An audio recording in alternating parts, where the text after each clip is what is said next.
Okay, सो मेरा नाम अजिंक्य सोलंके है। My name is Ajinkya Solanke. And जो मैं सब्जेक्ट पढ़ाता हूँ वो है physics, chemistry, biology, mathematics, history, geography, political science, economics and computer science educator. तो काफ़ी ज़्यादा सब्जेक्ट पढ़ाता हूँ मैं। ठीक है, लेकिन let us forget about that. Just remember my name. That is, my name is Ajinkya. And let us start with our topic. तो इंट्रोडक्शन अगर हमारा खत्म हो गया हो, so let us start with our topic. ठीक है, चलिए। Okay, hello. सो सभी लोगों का स्वागत है आज के सेशन में। So this session is all about, देखो इसमें कैसा है कि one thing which is really required is, suppose platform के ऊपर हमारे अनअकैडमी के आपको बढ़िया बढ़िया पढ़ाई के लिए सबलेट से बहुत ज़्यादा रिसोर्सेज अवेलेबल हैं। Right from your learning to your practice of quiz, doubt solving, सब कुछ एक ही जगह पे आपको मिल जाता है। सो Unacademy is a big platform and it offers range of let's say educational services. And in चीज़ों का ज़रूर फ़ायदा उठाएं और आपका जो करियर है, आपका जो सेट करियर है, उसके लिए हमारे पास डेफिनेटली जो कैटेगरीज हैं अवेलेबल हैं। आप चाहे जेई करो, आप शायद यूपीएससी करो, आप शायद एमपीएससी करो, आप नीट करो, कोई भी एग्जाम आपको अगर देनी है तो अनअकैडमी के ऊपर उसका प्रिपरेशन सब कुछ अवेलेबल है। सो आपके टेस्ट के प्रिपरेशन के लिए या फिर कोई पढ़ाई के प्रिपरेशन के लिए एकेडमिक रिलेटेड, आप अनअकैडमी का फायदा जरूर उठाएं। एप्लीकेशन को इंस्टॉल करें और उसमें के जो कोर्सेस हैं प्लीज जरूर सब से उसमें एनरोल करें, ताकि आपका जो पढ़ाई है, आपका जो करियर है वो सेट हो सके। ठीक है, चलिए। Now with that point in mind, let us start with our let's say of the topic of the day. And हम लोग अभी शुरू करेंगे हमारा आज का वीडियो। ओके, सो मेरा नाम अजिंक्य सोलंके है। My name is Ajinkya Solanke. And जो मैं सब्जेक्ट पढ़ाता हूँ वो है physics, chemistry, biology, mathematics, history, geography, political science, economics and computer science educator. तो काफ़ी ज़्यादा सब्जेक्ट पढ़ाता हूँ मैं। ठीक है, लेकिन let us forget about that. Just remember my name. That is, my name is Ajinkya. And let us start with our topic. तो इंट्रोडक्शन अगर हमारा खत्म हो गया हो, so let us start with our topic. ठीक है, चलिए। चलिए, तो कॉपर का जो एक्सपेरिमेंट है, मतलब जिसमें हमको कॉपर को जलाना है और उसको टेस्ट करना है, लेट अस सी। तो ये एक्सपेरिमेंट में क्या करना पड़ता है? देखो, the first thing you need to do for the experiment of copper is you need to have your copper metal, of course. तो ये रहा कॉपर का बॉटल। कॉपर पाउडर है, ये this is not copper, copper का powder है ये। Copper metal powder का आपको एक सेपरेट केमिकल मिलता है। सो कॉपर पाउडर इसके अंदर है।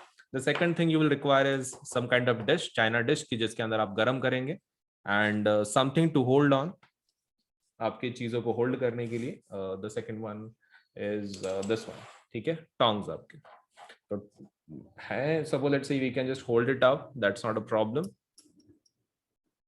चलिए शुरू करते हैं। ये ठीक से होल्ड हो पाता है कि देखते हैं। हाँ, होल्ड हो रहा है, कोई इश्यू नहीं। तो ये एक्सपेरिमेंट हम लोग करेंगे। इसके अंदर हम लोग क्या लेने वाले, सबसे पहला कॉपर पाउडर।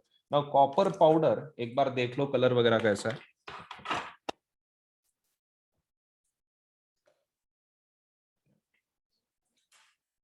इसकी ज्यादा क्वांटिटी की जरूरत नहीं है हमको, थोड़ा क्वांटिटी चाहिए। We just requires.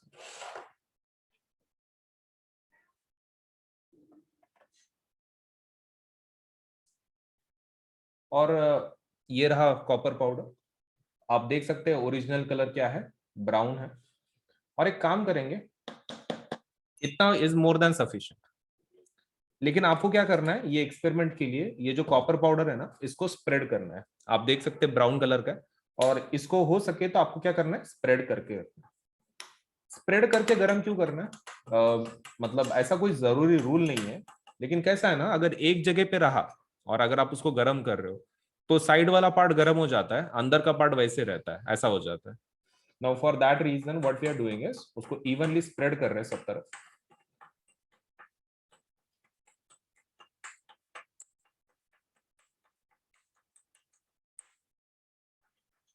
और फिर गर्म करेंगे।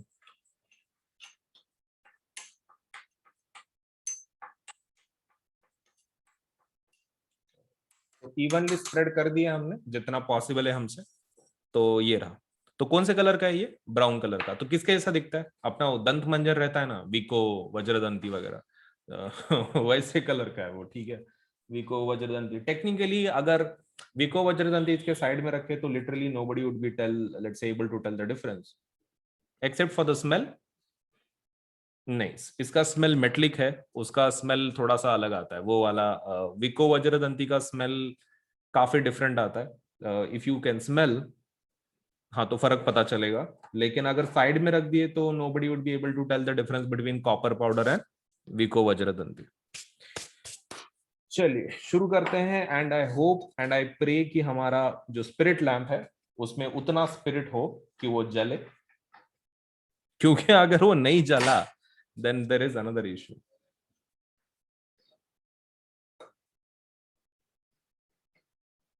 ठीक है, जलाएंगे और लगे शुरू करेंगे, because we do not have ज्यादा फ्यूल नहीं है उसके अंदर, तो हम लोग जलाएंगे और लगे शुरू करेंगे उसको। दूसरा ऑप्शन नहीं है हमारे पास।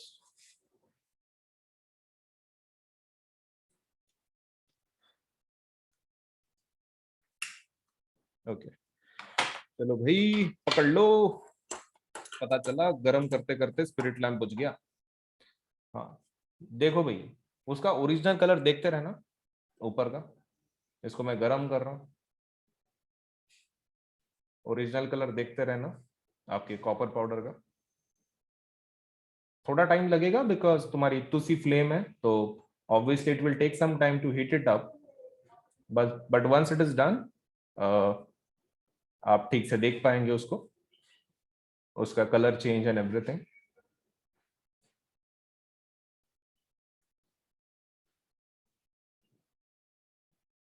Obviously it is copper, so it is going to take some time to change the color, लेकिन we will definitely be able to do that. आप देख सकते हैं सेंटर से कलर चेंज होना शुरू हो गया उसका। अभी तक पूरा साइड में नहीं पहुंच पाया है, लेकिन definitely it has been able to reach the, let's say central part तो हो चुका है, साइड वाला पार्ट बाकी अभी तक, क्योंकि वहां तक हीट पहुंची नहीं है, but centre part obviously it has changed. So हमारा फड़फड़ाता दिया काफी साथ दे रहा है। नहीं सीरियसली, हमारा स्पिरिट लैम्प चल गया, बहुत बड़ी बात है। मैं तो सोच रहा था स्पिरिट लैम्प हमारा चलेगा नहीं उतना। रियली थैंकफुल कि भाई चलो एक्सपेरिमेंट तक टिक गया। अब एक काम करते हैं, दिस इज डन, इसको हम लोग अभी और गर्म नहीं करेंगे और इसको हम लोग बुझा देते हैं, ठीक है।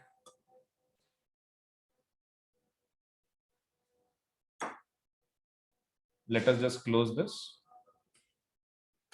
ओके, तो इसको बंद कर देते हैं पहले स्पिरिट लैम्प को, क्योंकि हमको जलने में कोई इंटरेस्ट नहीं है। So this is closed. Thank you spirit lamp, क्योंकि उसकी वजह से एक्सपेरिमेंट अपना कंप्लीट हो गया। नाउ लेट्स टॉक अबाउट अपना जो डिश है जिसको हमने गर्म किया उसको। Let us just hold this. I think जरूरत से ज्यादा गर्म हो गया, लेकिन डजंट मैटर।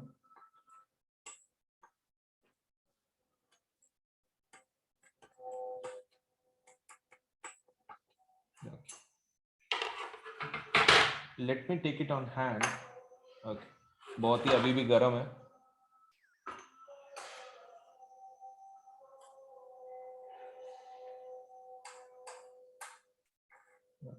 मैं पूरा तो हाथ में नहीं ले पाऊंगा, जो साइड का है उसको इग्नोर करो, साइड का है उसको इग्नोर करो, because that is still copper powder.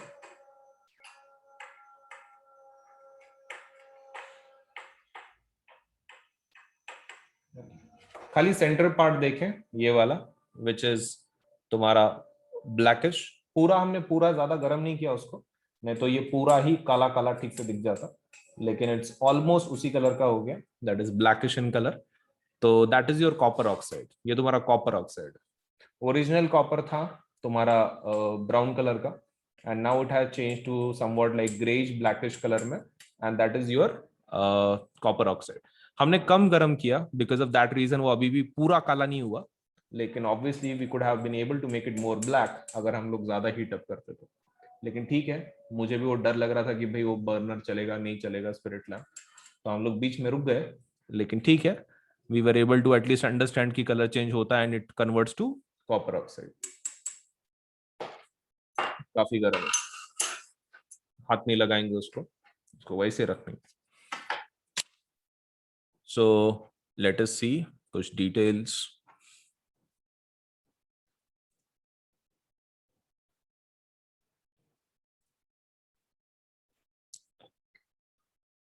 चलिए तो सेशन शुरू करते हैं। देखिए, हमने प्रैक्टिकल तो कर लिया है इसका। अभी हम लोग क्या करेंगे, इसका थ्योरेटिकल पार्ट लिखेंगे।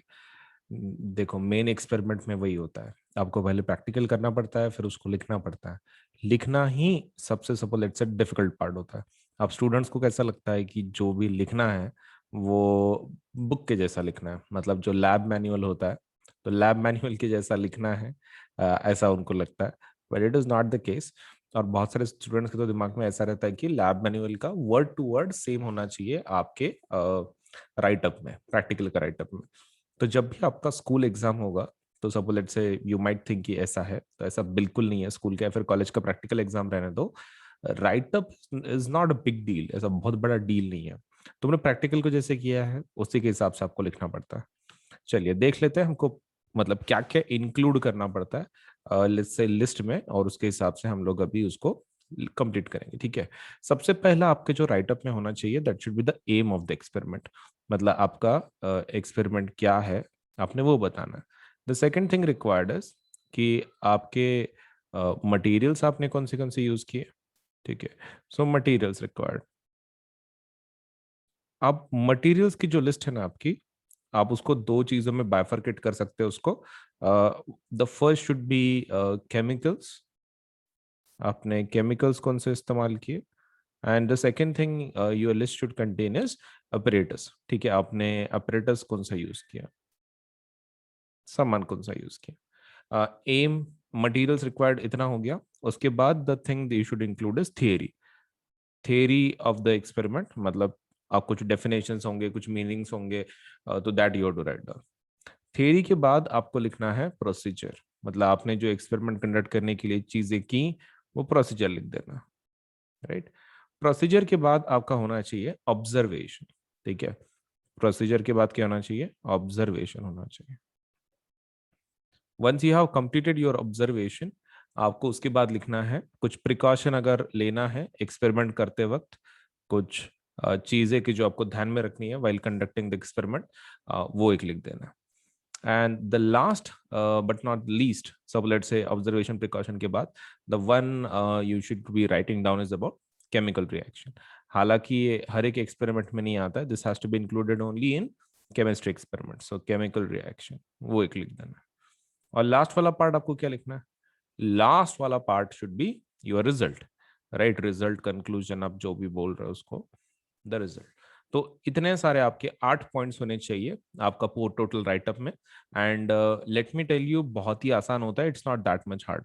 ये एम और सपोज लेट से ये तो आपको क्वेश्चन में मिल जाएगा, मतलब आपकी जो भी प्रैक्टिकल आप कर रहे हो। ठीक है, मतलब ये चीज तो आपको मतलब क्वेश्चन पेपर में मिल जाएगी। जो आपका स्कूल का फिर कॉलेज का प्रैक्टिकल है, this is available in question paper itself. Materials required वो आपके टेबल पे आप देख सकते हो। ठीक है, आपका जो टेबल है, आपको जहाँ पे रुकाया गया है प्रैक्टिकल करने के लिए, मटेरियल्स की लिस्ट आप उसको देख के लिख सकते हो सिर्फ। थ्योरी, ये आपको मेमोराइज करना पड़ेगा, this has to be memorised, इसको मेमोराइज करना पड़ेगा आपको।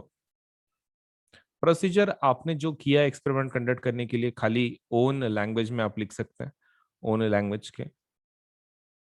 ऑब्जर्वेशन सेम चीज, ओन लैंग्वेज। प्रिकॉशन अगर कुछ हो तो दैट, इसको आपने नहीं लिखा तो भी चलता है, दिस इज ऑप्शनल। इसका ऐसा कुछ ऐसा स्पेसिफिक मार्क्स वगैरह नहीं रहते हैं। So unless and until it is asked in the question paper, precaution का ऐसा कॉलम बना के उसके अंदर लिखना is not compulsory. Chemical reaction, it has to be memorised, इसको मेमोराइज करना पड़ेगा आपको। रिजल्ट, वो तो जो भी आपका एक्सपेरिमेंट का रिजल्ट है आप लिख सकते हैं। राइट, सो देखो बहुत सारी चीजें तो आपको ऑलरेडी पता है, there are only two things you need to memorise, theory and chemical reaction, बस। अगर वो है तो आपका डन है फिर एक्सपेरिमेंट, राइट। चलिए एम लिख देते हैं फिर हमारे ये एक्सपेरिमेंट का आज के। आप भी आपके नोटबुक में लिखे, मतलब आपकी भी तैयारी हो जाती है। चलिए aim of the experiment. So what is the aim of the experiment? Ferrous sulphate crystal का डिकम्पोजिशन देखना है, राइट। ओके चलिए तो लिख देते हैं to study, to study what? To study decomposition of, to study decomposition of ferrous sulfate, ferrous sulfate crystals। ठीक है, to study decomposition of ferrous sulphate crystals. Aim तो हो गया अपना, aim is done. Materials list बनाते, चलिए material की list बनाते हैं। मटेरियल्स,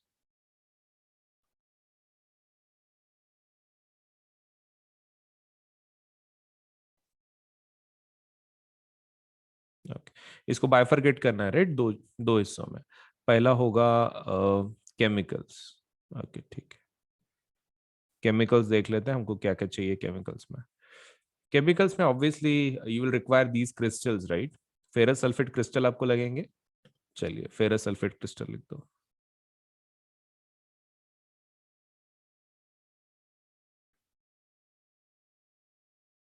एक चीज ध्यान में रखना है आपको, यू डोंट रिक्वायर मच, सिर्फ फेरस सल्फेट के क्रिस्टल चाहिए।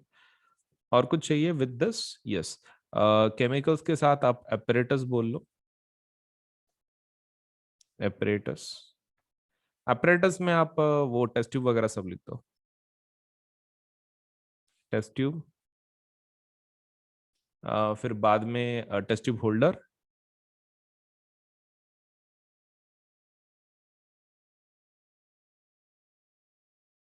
और कुछ? कुछ नहीं, test tube holder, test tube stand एक ले लो।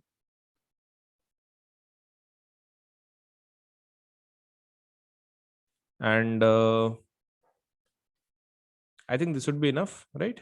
ओके, एंड स्पिरिट लैम्प या फिर बर्नर। स्पिरिट लैम्प और बर्नर जलाने के लिए, स्पिरिट लैम्प और बर्नर, राइट। तो हमने पूरी लिस्ट लिख दी है, materials required ferrous sulphate crystals and apparatus. तो that has also been written. चलिए अब थ्योरी लिख रहे थे। Theory, theory would B this.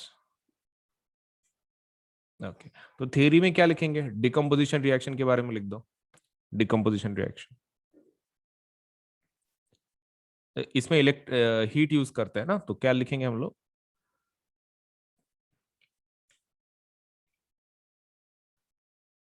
decomposition reaction, decomposition reaction is a type of chemical reaction, is a type of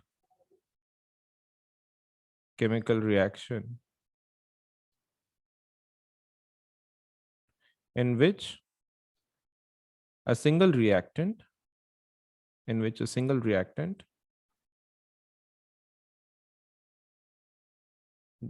splits या फिर divides itself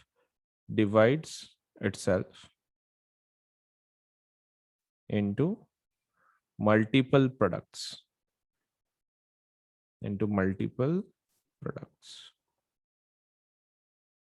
So decomposition reaction क्या है? Is a type of chemical reaction in which a single reactant divides itself into multiple products. इसका format कैसे लिखेंगे हम लोग? Format would be like this: AB, if you supply some kind of energy,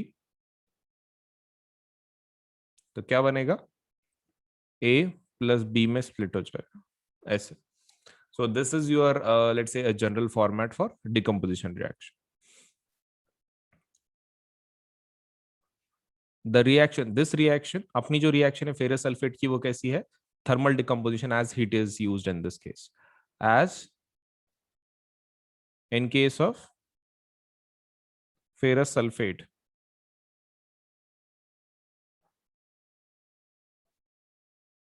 we use heat as energy.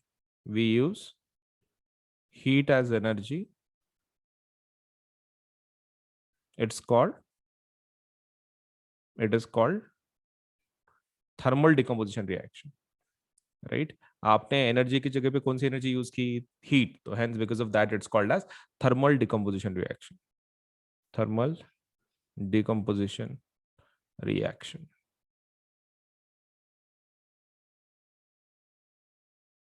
चलिए, तो हमारा वो part भी हो गया, थ्योरी। प्रोसीजर लिख देते हैं। अब प्रोसीजर मैंने तुमको बोला प्रोसीजर ओन लैंग्वेज में होना चाहिए, उसमें ऐसा कोई rule, hard and fast rule नहीं है। Procedure,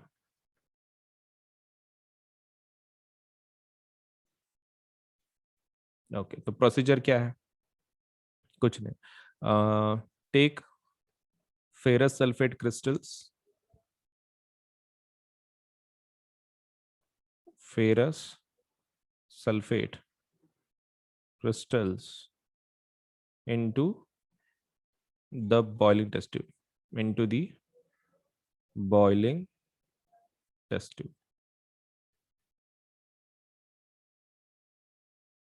Start hitting this test tube. Start hitting this test tube.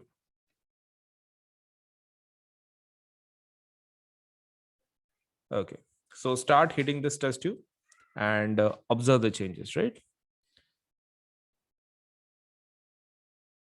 Record the observations.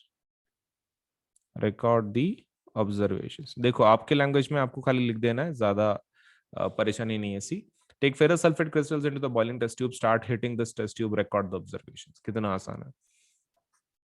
Observation देख लेते हैं अभी। अभी क्या क्या मतलब इसके अंदर होता है, इस एक्सपेरिमेंट के अंदर। Late us just write down observation.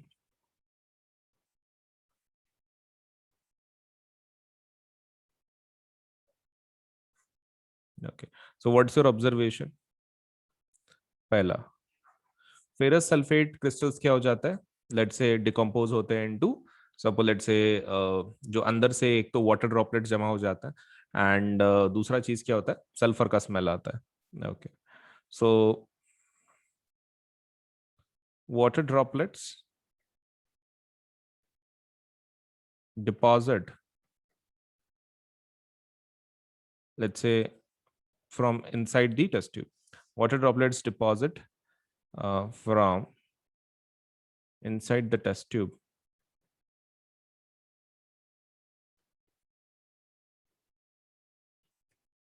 From नहीं लिखते हैं, उतना ही लिखते हैं सिर्फ। Water droplets deposit inside the test tube. ठीक है। सेकंड क्या है? Sulphur like smell. Okay, sulfur like smell is released. Sulfur like smell, okay, sulfur like smell from the invisible gases coming out, from the invisible gases coming out, right? ये हो गया observation. चलिए, observation is also done. Precaution, precaution कुछ लेना है, कुछ खास सा नहीं। You can just suppose let से, आप खाली प्रिकॉशन में इतना ध्यान में रखो कि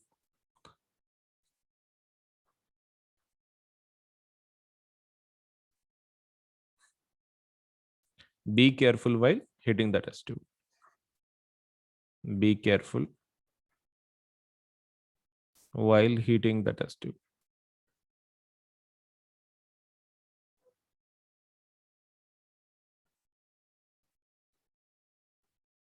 ठीक है, चलिए वो भी हो गया हमारा। Now let's talk about chemical reaction. Chemical reaction देख लेते हैं इसकी।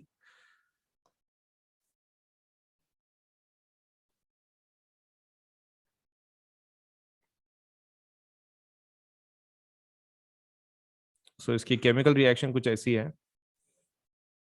FeSO4, जब आप उसको हीट सप्लाई करते हो तो उससे क्या बनता है? Fe2O3 plus SO2 plus SO3। Balance कर लेते हो इसको, सामने 2 नंबर डाल दो, बैलेंस हो जाता है। सो आपका ऑक्सीजन आप देख सकते हैं 3+3 6 and 8 and 2 4 side, so it's already balanced. तो ये वाला पार्ट भी हमारा हो चुका है, दैट इज केमिकल रिएक्शन। अब बात करते हैं रिजल्ट की। चलिए रिजल्ट देख लेते हैं। रिजल्ट,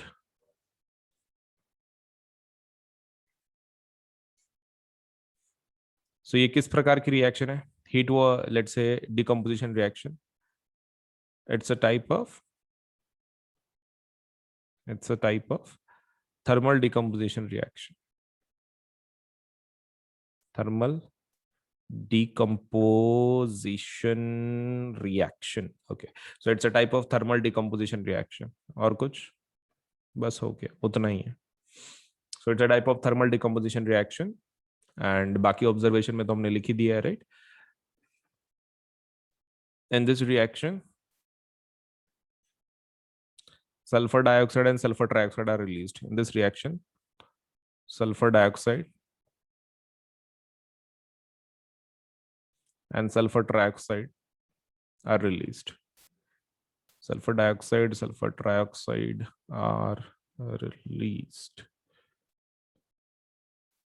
और एक चीज, इसका कलर नोट डाउन कर लेना। इसका जो कलर है वो ग्रीन होता है, लाइट ग्रीन, और ये जो रहता है ये ब्राउन कलर का रहता है। ठीक है, green colour, brown colour. So that is the only thing, बाकी हमने पूरा लिख दिया है। Result, chemical reaction, precaution, observation, procedure, theory, materials and aim. तो हमारा पूरा एक्सपेरिमेंट के साथ हमारा राइट अप भी कंप्लीट हो चुका है। सो वी कैन कंसिडर कि पूरा practical is done properly. So video को लाइक करें, चैनल सब्सक्राइब करें, बेल आइकन जरूर दबाएं। Video like, channel subscribe, bell icon, इतना कर दो। बाकी हम लोग अभी नए प्रैक्टिकल में मिलेंगे इसके बाद। Thank you. के बाद भी कुछ इशू है तो आपके जो भी डाउट्स हैं आप पूछ सकते हैं चैट सेक्शन में, या फिर let's say you can just say it. तो लेट स्टार्ट विद दिस। हमारा जो लेसन है जिसका हम लोग रिवीजन कर रहे हैं वो है केमिकल रिएक्शंस एंड इक्वेशंस। ये पहला लेसन है केमिस्ट्री का, and as usual this lesson ऐसा बहुत ही ज्यादा हार्ड नहीं है, बट स्टिल थोड़ा बहुत तो डिफिकल्टी क्रिएट करता ही है, because all the chemical reactions are very much new for you, तो हैंस थोड़ा बहुत डिफिकल्टी तो होता है। नाउ इसके अंदर सबसे पहला जो इंपॉर्टेंट पॉइंट है पूरे, मतलब let's say even before the lesson begins, is nothing but एक idea about what is physical change and what is chemical change. आपको खाली इतना ध्यान में रखना है कि केमिकल चेंज मतलब क्या होता है।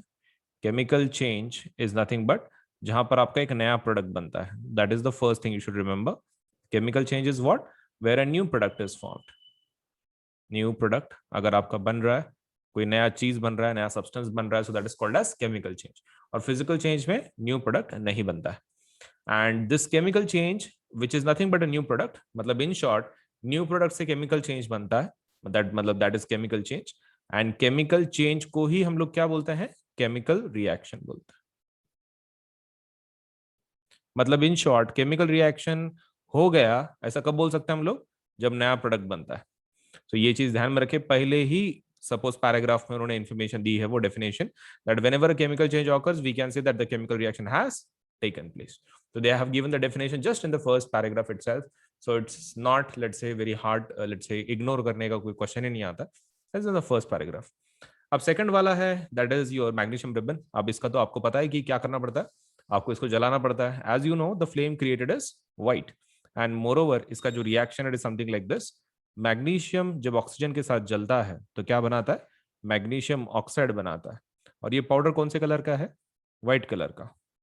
ये पाउडर भी व्हाइट कलर का है, और जब मैग्नीशियम जलता है तो उसकी फ्लेम भी कैसी रहती है, व्हाइट कलर की होती है, व्हाइट फ्लेम, जिसको ब्राइट लाइट, ब्राइट व्हाइट भी बोलते हैं, ब्रिलियंट व्हाइट भी बोलते हैं, लेकिन आपने सिर्फ व्हाइट फ्लेम भी बोल दिया तो भी चलेगा।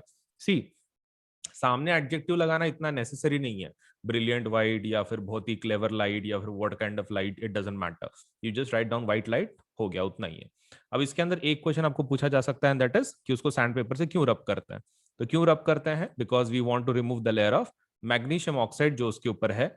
अगर आपका मैग्नीशियम रिबन बाहर रखा गया है, लेट्स से टेबल के ऊपर, बहुत दिन तक अरे यूज नहीं किया आपने, उसके ऊपर किसका लेयर चढ़ेगा, ऑक्सीजन का। Oxygen in the atmosphere will react with magnesium, creating a layer of magnesium oxide around it, and the best way to remove it is by using sand paper. तो ये सैंड पेपर को ध्यान में रखना, बच्चे इसमें बहुत सारी मिस्टेक करते हैं, बच्चे लिटरली उनको वर्ड याद ही नहीं आता कौन से पेपर से घिसते हैं। तो what they right down in the exam is magnesium ribbon को रफ पेपर से घिसते बोल के, that is what they write down if they do not find out the correct word. So I would urge you to remember this word, that is sandpaper. ठीक है, क्योंकि last ultimate फिर बच्चे क्या लिख देते हैं, रफ पेपर लिख देते हैं। तो डू रिमेंबर सैंड पेपर से घिसना पड़ता है। Another point that is lead nitrate. By the way ये कौन सी रिएक्शन है, what kind of reaction is this? सीधा सीधा है, एक ही प्रोडक्ट बन रहा है तो दिस इज कॉम्बिनेशन रिएक्शन। मतलब आपका पहला जो रिएक्शन है वो कॉम्बिनेशन है, क्योंकि एक ही प्रोडक्ट बन रहा है, combination. Now let us go for the second one. Second reaction is lead nitrate, activity number 1.2, lead nitrate and potassium iodide. ठीक है, तो lead nitrate लिखते हैं। What is lead nitrate? That is PbNO3 taken twice. और उसके अंदर क्या डाल रहे हो आप? Potassium iodide, Ki। ओके, तो क्या बनता है इससे? वो lead आयोडाइड बनता है, PbI2, और दूसरा क्या बनता है? KNO3। Now, as you know, this is precipitate reaction, so this has to be taken in aqueous form. और इन दोनों में से येलो कलर कौन रहता है? हमने उसको येल्ली बोल के हमने रखा हुआ है, येल्ली, राइट? मतलब लेड आयोडाइड। ओके, तो दैट इज लेड आयोडाइड, ये येलो कलर का। इसको येल्ली बोल के ध्यान में रखा हुआ है हमने, तो that is yellow colour, that is lead iodide. And KNO3 that is just in aqueous state, और ये सॉलिड फॉर्म में, प्रेसिपिटेट है ना, तो सॉलिड फॉर्म में। Take a few zinc granules in a conical flask और अ टेस्ट ट्यूब, और इसके अंदर एसिड का रिएक्शन बताना है अपने को, जिंक और एसिड के साथ। तो ये तो अपन ने एसिड बेसिस एंड सॉल्ट्स में देखा हुआ है वैसे भी, लेकिन फिर भी ये रिएक्शन फिर से रिवाइज कर लेते हैं। बाय द वे ये कौन सी रिएक्शन है? Activity number 1.2, that is DD, double displacement है वो। Okay, what about zinc granules? देखो जिंक ग्रैन्यूल्स अगर है तो अगर अगर आप उसके अंदर HCl डाल रहे हो तो क्या बनता है? Zinc CCl2 and zinc chloride और H2। Same goes with H2SO4 also, क्या बनता है? ZnSO4 plus H2। ये कौन सी रिएक्शन हो गए? सिंगल डिस्प्लेसमेंट रिएक्शन हो गए। और इसमें कौन किससे ज्यादा रिएक्टिव है? Zinc is more reactive then hydrogen, zinc is more reactive then hydrogen. Same in the second example also with sulphuric acid, ज्यादा रिएक्टिव है इसलिए सिंगल डिस्प्लेसमेंट रिएक्शन है ये, और simply put it is displacement reaction. अभी यहां पर आपके प्रूफ्स हैं कि क्या होने के बाद हम लोग बोल सकते हैं कि केमिकल रिएक्शन है। देखो हमारे हिसाब से तो नया प्रोडक्ट बनता है तब केमिकल रिएक्शन है, राइट? लेकिन यहां पर क्या है, दीज आर द प्रूफ्स कि ये होने के बाद हम लोग बोल सकते हैं कि मे बी एक केमिकल रिएक्शन हुआ है। तो ये चीज आपको ध्यान में रखना है कि यहां पर अगर कोई चीज होती है तो यू डू नॉट कंसिडर कि भाई इसका मतलब ये है कि एक्चुअली वो रिएक्शन मतलब केमिकल रिएक्शन हो गया बोल के। जैसे कि मान लो चेंज इन टेम्परेचर या फिर चेंज इन स्टेट चेंज हो गया बोल के केमिकल रिएक्शन हुआ, ऐसा हम लोग कंफर्मली बोल नहीं सकते, बट हम लोग क्या बोल रहे हैं? May be. सो ये मे बी के प्रूफ्स हैं, these are maybe proofs. और इसको हम लोग याद कैसे रखें? CGST के नाम से, CGST के नाम से ध्यान में रखा हुआ है। दैट इज कौन से? Colour, then G is nothing but for your gas, S is for your state and T is for temperature। तो कलर, गैस, स्टेट, टेम्परेचर। तो colour, gas, state and temperature, ये चेंजेस अगर होते हैं तो हम लोग क्या बोलते हैं? That there might be some chemical reaction which has happened. ठीक है, so this is your first point.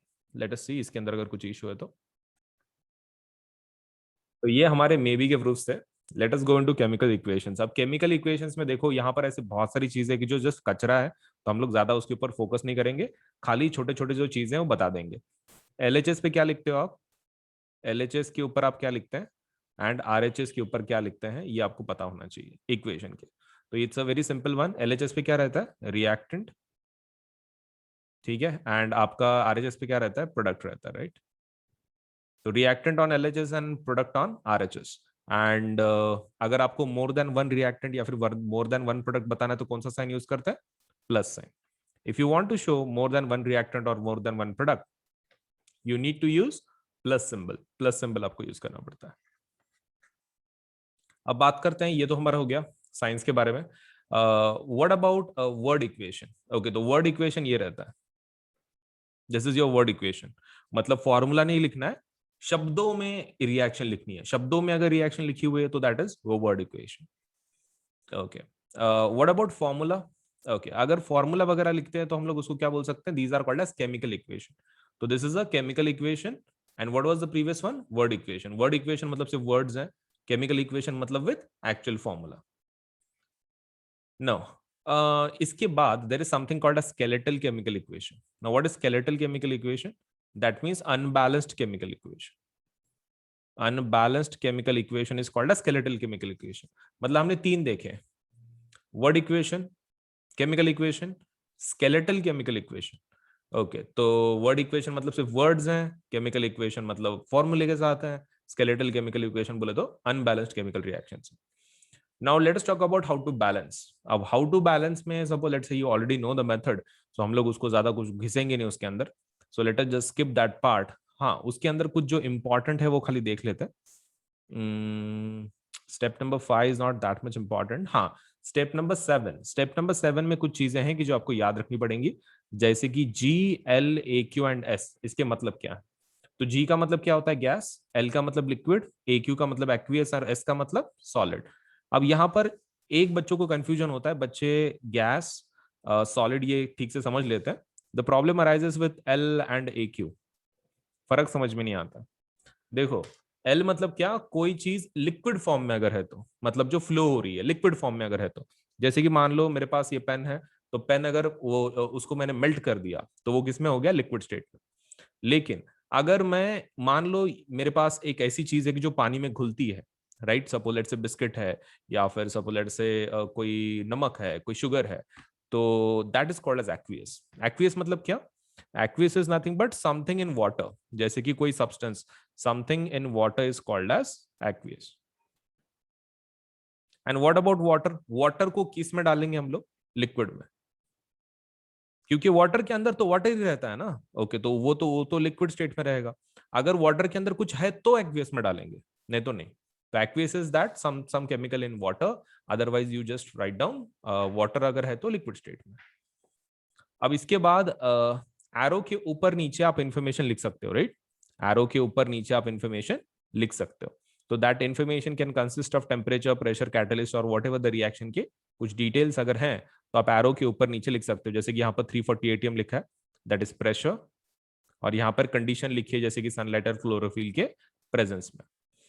Okay, तो वो those are nothing but just आपके बैलेंसिंग वाले पार्ट, आप उसको बाकी का इग्नोर कर सकते हैं. Now let us get into types of chemical reaction. तो केमिकल इक्वेशन में हमने सिर्फ टाइप्स देखे, मतलब उसके states of matter, that's it. और उसके अंदर कुछ देख नहीं रहे इसके अंदर. Now let us go into this form, types of chemical reaction. But before we get into it, let me ask. Okay, so what we are going to see now is types of chemical reaction. इसमें का सबसे पहला reaction is combination reaction. अब combination reaction मतलब इसके features एक बार देख लो. The features are, तुमको ये पता होना चाहिए कि reactant कितने हैं और product कितने हैं. Okay, तो combination में reactant कितने लगते हैं? Minimum 2. Minimum 2 चाहिए. Maximum infinity. Maximum infinity reactant में. And what about product? Product minimum भी एक ही रहता है, मैक्सिमम भी एक ही रहता है. ओके, तो प्रोडक्ट आपका कैसा रहता है? मिनिमम 1, मैक्सिमम भी 1. सो प्रोडक्ट आपका एक ही बनता है, ओनली 1. नहीं तो एक काम करते हैं और वो उससे बहुत कंफ्यूजन क्रिएट होगा. Late us just write down only 1. Okay, तो रिएक्टेंट कैन बी 2 और मोर देन 2, एंड प्रोडक्ट एक ही रहेगा. तो this is called as combination reaction. By the way, this is endothermic और एक्सोथर्मिक. जनरली इसके अंदर कैसा है ना, बॉन्ड ब्रेक होता है. बॉन्ड आपके सपोज लेट्स से क्या हो जाता है, सॉरी, बॉन्ड क्या हो जाता है? मेक होते हैं. मतलब let's say bonds are created. During that time उनको स्टेबिलिटी मिलती है. किनको? एटम्स को. एटम्स को स्टेबिलिटी मिलने की वजह से और बॉन्ड आपके बनने की वजह से एनर्जी क्या करते हैं? रिलीज करते हैं ये लोग. तो दीज आर एक्सोथर्मिक रिएक्शंस. ये एक्सोथर्मिक रिएक्शंस है. The reason being because they release the energy. Energy को रिलीज करते हैं. जैसे कि ये वाला, जिसके अंदर हम लोग क्या कर रहे हैं? क्विक लाइम लिया हुआ है और क्विक लाइम के अंदर पानी डाल रहे हैं, और पानी डालने के बाद क्या मिलेगा अपने को? CaO taken twice plus heat. अब यहां पर बच्चे एक गलती करते हैं एग्जाम के अंदर. क्या करते हैं? CaO लेते हैं, quick lime that is calcium oxide, और उसके अंदर पानी डालते हैं. They create CaO taken twice, that is your slack lime. और प्रॉब्लम क्या है? बच्चे यहां पर ना वो लिखना भूल जाते हैं. ये वाला part, heat. Now this is exactly what students forget. You do not forget. आपको क्या लिखना है? हीट लिखना है. Heat is not counted because that is not a product, that is just pure energy. तो एनर्जी को हम लोग काउंट नहीं करते, तो इसलिए वहां पे हीट लिखना बहुत जरूरी है. प्लीज ये ध्यान में रखें. नाउ अपार्ट फ्रॉम दिस हमारे पास कुछ और रिएक्शंस है कॉम्बिनेशन के. That is burning of coal and formation of water. तो कोल को जब गर्म करते हो तो क्या मिलता है? Carbon plus oxygen gives CO2. और जब आप पानी बनाते तो कैसे बनाते हैं? H2, हाइड्रोजन को ले लो, ऑक्सीजन को ले लो और पानी बना लो. Very simple reactions. किसके? कॉम्बिनेशन के. ना अब उसके नीचे किसके रिएक्शंस है? Exothermic reactions. Now what are exothermic reactions? ऐसे रिएक्शन जिसके अंदर क्या करते हैं? Heat is released. When heat is released it is called as exothermic reaction. Examples are, कोई भी चीज को अगर आप जलाते हो basically it is exothermic, particularly जब फ्यूल को तुम जलाते हो तो जैसे कि CH4 ले लो. अगर ये कौन है? ये मीथेन है. अब मीथेन मतलब नेचुरल गैस, अगर हम लोग इसको जलाते हैं, जलाने के बाद कोई भी चीज किसके साथ कंबाइन होती है? ऑक्सीजन के साथ. तो मीथेन को जलाया हमने, ऑक्सीजन के साथ मिली और क्या मिला? इससे मिलता है CO2 और H2. Primary product late say जो भी आपका बनता है इसके अंदर वो कौन है? Carbon dioxide plus H2O. And obviously इसके अंदर क्या मिसिंग है? एनर्जी. ये एनसीईआरटी की गलती है, लेकिन आप ध्यान में रखें कि वहां पर क्या मिसिंग है? Energy is obviously required there. तो ये आपको थोड़ा सा ध्यान में रखना है. ठीक है, एनर्जी शुड बी देयर. अब बात करते हैं सेकंड वाला एग्जांपल. अब ये किसके बारे में है? रेस्पिरेशन के बारे में. नाउ रेस्पिरेशन के अंदर कैसा होता है? C6H12O6 6O2 gives 6CO2 H2 and energy. ये कहाँ की रिएक्शन है? ये आपके 3 पाथवे की रिएक्शन है लाइफ प्रोसेस में की. लाइफ प्रोसेस के अंदर आपको बताया गया था कि ग्लूकोज किस में कन्वर्ट होता है? पायरुवेट में. And pyruvate is then further converted into 3 parts. और वो कौन से रहेंगे? तुम्हारा एक ईस्ट वाला, एक मसल्स वाला और एक बॉडी वाला, माइटोकॉन्ड्रिया वाला. तो यहां पर ये इनको भूल जाना है आपको. किसको? आप ये पायरुवेट को भूल जाओ और ये ईस्ट वाले को भूल जाओ, मसल वाले को भूल जाओ. बॉडी वाला आपको लिखना है यहाँ पे. बॉडी वाला मतलब कौन सा? Glucose plus oxygen. Glucose plus oxygen gives what? ये लास्ट वाला जो पाथ है. लास्ट वाले पाथ में क्या कॉमन है? एनर्जी तो बनती है ऑब्वियसली, प्लस CO2 बनता है. ओके, प्लस एनर्जी बनती है. एनर्जी नहीं, सॉरी, क्या? पानी. पानी. Okay, so let me just remove that. मैंने एनर्जी पहले लिखा हुआ. ओके, सो पानी, दैट इज H2. तो वही एनर्जी अगर बन गई आपकी तो that means it is exothermic. अब लास्ट वाला part, the decomposition of the vegetable matter into the compost is also an example of exothermic reaction. अब डिकम्पोजिशन ऑफ वेजिटेबल मैटर ऐसा क्यों बोल रहे हैं? देखो बच्चे इसमें बहुत कंफ्यूजन में आते हैं. उनको कैसा लगता? उन्होंने डिकम्पोजिशन रिएक्शन याद की हुई रहती है कि मतलब जिसमें एक रिएक्टेंट मल्टीपल प्रोडक्ट्स में डिवाइड होता है. अब वो वर्ड यहां पर है, डिकम्पोजिशन. अब बच्चे उसको दिल से लगा के लेते हैं कि भाई डिकम्पोजिशन ऑफ वेजिटेबल मैटर अगर बोल रहे हैं तो it should technically be decomposition reaction. लेकिन वैसा नहीं है, वैसा नहीं है. इसमें कैसा होता है कि आपका जो ये खाने को जो ये मैटर का डिकम्पोजिशन बोल रहे हैं, बेसिकली यहां पर मीनिंग डिकम्पोजिशन का आपको अलग लेना है. This is not your scientific decomposition word. This is what kind of word? This is English word. मतलब they are talking about what? Digestion. Basically digestion के बारे में बात कर रहे हैं. Digestion of your vegetable matter. अब ये इसको कौन डाइजेस्ट कर रहा है? Microorganism. ओके, तो बेसिकली अगर डाइजेशन है so that means respiration, right? Respiration के जैसा ही है. And if it is respiration like then obviously energy is created. ठीक है, तो यहां पर बच्चों की जो गलती होती है वो क्यों होती है? Because they correlate the decomposition word to the actual decomposition reaction which is not true. वहां पर मीनिंग क्या है? डाइजेशन की बात कर रहे हैं. वो तो बस इंग्लिश वर्ड है तो यूज कर लिया उन्होंने. हाँ, but according to me they should have avoided that. बच्चों को चुप कंफ्यूजन होता है. चलिए, नाउ अभी मैं डिकम्पोजिशन लेता हूं. हम लोग 2 रिएक्शन देखेंगे और फिर उसके बाद तुम्हारे जो भी डाउट्स हैं हम लोग शुरू करेंगे. नहीं तो एक काम कर लेते हैं, यहीं तक ही एक एक करके यूज पूछ लेते हैं. चलिए, फेरस सल्फेट के बारे में जानते हैं. तो ये रिएक्शन कैसी है? डिकम्पोजिशन. फर्स्ट थिंग, इसके डिटेल्स हम लोग देख लेते हैं. डिकम्पोजिशन में रिएक्टेंट्स कितने होते हैं? ओनली 1. ये कॉम्बिनेशन की पूरा उल्टा है. सिर्फ एक ही रिएक्टेंट होता है. और product, product minimum 2, minimum 2, maximum infinity. Minimum 2 तो होते ही होते हैं, 2 से ज्यादा भी हो सकता है. तो that is decomposition reaction.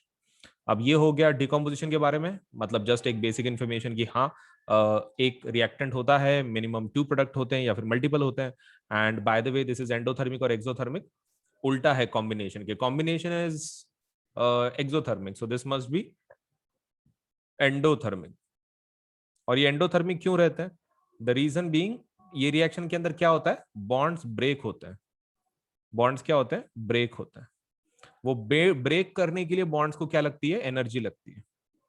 That's why decomposition reaction कैसे है, एंडोथर्मिक है, मतलब हीट एब्सॉर्ब करते, अपने बॉन्ड को ब्रेक करते और फिर सेपरेट होते हैं। तो बॉन्ड ब्रेकेज के लिए आपको एनर्जी की जरूरत पड़ती है। तो एग्जाम में they can ask you why decomposition reactions are endothermic in nature, the reason being because the bonds are breaking, for that we require energy to break them।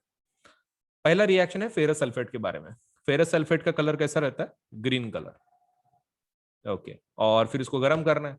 गर्म करने के बाद आपका फेरस सल्फेट किस में कन्वर्ट होता है, late us see the reaction.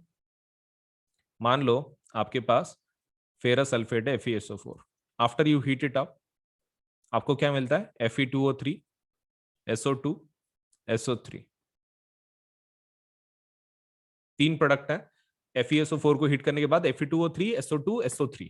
अब इसके अंदर FeSO4 जो वो कौन सा कलर है, ग्रीन कलर, और आपका Fe2O3 कैसा है, ब्राउन कलर। ये हमने एक्चुअल केमिकल रिएक्शन देखी हुई है, so you should remember this कि भाई उसके कलर कौन से है, it has to be memorized. अब बात करते हैं, ये तो हमारे कलर के बारे में हो गया। नो, उसके अंदर सल्फर डाइऑक्साइड या फिर सल्फर ट्राइऑक्साइड होने की वजह से कौन सा स्मेल आएगा, सल्फर लाइक स्मेल आएगा।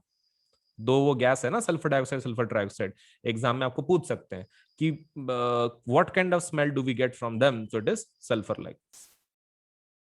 ज्यादा कुछ है नहीं। And by the way test tube के अंदर कुछ होता है क्या, तो यस, टेस्ट ट्यूब के अंदर कुछ क्या होगा, पानी जमा होगा, water, some kind of water will be deposited there. Now next reaction is about calcium carbonate को अगर आप हीट कर रहे हो तो। Now calcium carbonate is what? See, calcium carbonate अगर जब आप हीट करते हो CaCO3 तो क्या मिलता है, CaO और H2O, उसमें का पानी बाहर निकलता है, राइट। बट यहाँ पर बेसिक रिएक्शन कैसा है ना, when it is consistent of water only then, but as this is not suppose let us say water based kind of compound जैसे हमारा पहले था ये वाला, FeSO4 में कैसा था कि देयर वाज वाटर कंटेंट, तो बिकॉज ऑफ दैट हमारा पानी बाहर निकला था। H2O का कंटेंट होता है, तो यहाँ पे हमने बताया नहीं है, लेकिन as you have seen the reaction तो उसमें पानी निकलता है। हालांकि इसमें भी पानी निकलता, लेकिन इसमें पानी का कंपोनेंट होता नहीं है, so because of that which gas remove हो जाती है, फिर CO2। तो ये चीज ध्यान में रखना है, पानी रहा तो ही पानी निकलता है डिकम्पोजिशन में, अपने आप बनता नहीं है। So if it is there in the let's say suppose compound itself only then, क्या हम लोग देख के बता सकते हैं कि सच में उसमें से पानी निकलेगा कि नहीं? Technically yes, technically yes. कैसा है, ये जो सॉल्ट होते हैं ना, अगर हाथ में लो तो थोड़े से गीले लगते हैं, मतलब even though there is no water added, कुछ भी वाटर एडेड नहीं है, लेकिन हाथ में लेने के बाद ना थोड़ा सा गीला फीलिंग होता है। ओके, तो that kind of thing is nothing but, उसको आप गर्म करते हो तो क्या मिलेगा, उसमें से पानी निकलेगा। अब कैल्शियम कार्बोनेट को देखते हैं, गर्म करने के बाद क्या मिलता है, calcium oxide and what, your CO2। और ये कहां पर यूज होता है, obviously cement industry, and this is called as thermal decomposition.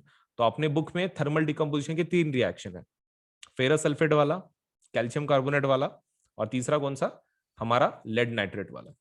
अब लेड नाइट्रेट ओरिजिनल कलर क्या है पाउडर का, व्हाइट। आपने एक कलर देखा हुआ है, व्हाइट कलर का पाउडर है ये। और जब ये ब्राउन फ्यूम्स निकलते हैं, ये किसके रहते हैं, NO2 के, नाइट्रोजन डाइऑक्साइड की गैस रहती है, ये जो लाल कलर का निकलता है बाहर, तो that is basically your nitrogen dioxide, brown fumes, basically reddish brown fumes. Now जब लेड नाइट्रेट को आप गर्म करते हो तो क्या क्या निकलता है उसमें से, सेम थिंग जैसे कि lead oxide, NO2 and O2। तो ये चीज आपको ध्यान में रखना है, वैसे भी इसका टेस्टिंग हमने किया है ऑक्सीजन का। So lead nitrate, once you heat it up क्या मिलेगा, PbO, फिर बाद में NO2 जो आपके ब्राउन रेड ब्राउन फ्यूम्स हैं, एंड ऑक्सीजन। तो ये रिएक्शन खाली थोड़ी सी ज्यादा प्रैक्टिस करो, क्योंकि पहले के जो 2 रिएक्शंस है ना, those are quite simple straightforward reactions है। The only reaction that creates trouble is lead nitrate. Okay, now हमारे पास है दूसरा है ये electrolysis of water. This is which kind of decomposition, electrolytic decomposition. ये इलेक्ट्रोलाइटिक डिकम्पोजिशन है। Okay, इसके अंदर क्या क्या होता है, the first thing that is done is electricity based kind of reaction है ये, that is H2O when electricity is supplied. तो किस में डिवाइड होता है ये, H2 एंड O2 में। और इसके अंदर हाइड्रोजन किस ऑक्सीजन किसके ऊपर जमा होता है, हाइड्रोजन किसके ऊपर जमा होता है? सी, ऑक्सीजन का आयन कैसा रहता है, निगेटिव, और हाइड्रोजन का कैसा रहता है, पॉजिटिव। पॉजिटिव अगर हाइड्रोजन है तो कौन से इलेक्ट्रोड पे जाएगा, निगेटिव इलेक्ट्रोड पे। निगेटिव इलेक्ट्रोड कौन सा रहता है, कैथोड। ओके, तो हाइड्रोजन कैथोड पे जाएगा। फिर oxygen being negative will go towards the positive electrode, और पॉजिटिव इलेक्ट्रोड कौन रहता है, भाई एनोड। ठीक है, ये हो गया हमारा इलेक्ट्रोड्स के बारे में। नाउ व्हाट अबाउट अमाउंट, किसका ज्यादा होता है, हाइड्रोजन का। तो एग्जाम में आपको अगर पूछा कि कैसे हाइड्रोजन का अमाउंट ज्यादा है, तो आपको क्या करना है, पहले रिएक्शन लिख देनी है पानी की तैयारी करने की,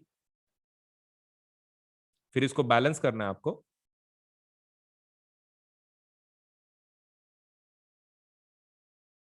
okay, so first obviously you have to basically, अच्छा ये उल्टा लिख दिया, सो सॉरी, मैंने पानी बना लिया, मुझे पानी से H2 एंड हाइड्रोजन बनाना है, जोशम जोश। Okay, so H2O gives what, H2 plus O2, और इसको बैलेंस कर लो। सो दैट इज ये ऑक्सीजन 2 और ये 2। ओके, तो आपको एक्सप्लेन कैसे करना है, यहाँ पर 2 आपके मोल्स बन रहे हैं हाइड्रोजन के, और यहाँ पर 1 मोल बन रहा है हाइड्रोजन। उसके सामने कुछ नहीं है ना, बोले तो 1 मोल है। तो for every 1 mole of oxygen 2 moles of hydrogen is created, that's why the quantity of hydrogen is more as compare to oxygen. Oxygen के कंपैरिजन में इसलिए वो डबल है। इस तरह आपको एक्सप्लेन करना है 2 मोल 1 मोल का कॉन्सेप्ट।